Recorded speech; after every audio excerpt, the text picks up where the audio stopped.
কারা যেন বলে না মাদ্রাসাতে উগ্রপন্থী হয়, যেমন অগ্নিমিত্রা পাল বলল মাদ্রাসাতে আতঙ্কবাদী তৈরি হয়। তো তাদের বলতে চাইছি বন্ধু, এই যে দেখতে পাচ্ছেন মাদ্রাসাতে পড়াশোনা করে হাফেজ পাস করে আইপিএস হয়েছে। বাংলাদেশের আইপিএস না বন্ধু, পাকিস্তানের আইপিএস না, ভারতের মাদ্রাসাতে পড়ে আইপিএস হয়েছে একজন ভারতীয়। তো তাদের বলতে চাই, বাংলাদেশের মাদ্রাসা, পাকিস্তানের মাদ্রাসা, আফগানিস্তানের মাদ্রাসার সাথে ভারতীয় মাদ্রাসার মিলাবে না।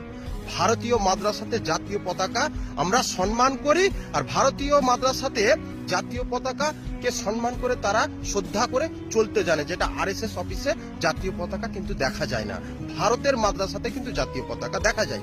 তাই বলতে চাই, যারা যারা বলছেন না পাকিস্তানের মাদ্রাসার সাথে ভারতের মাদ্রাসা মিলাবেন না, দয়া করে বলছি।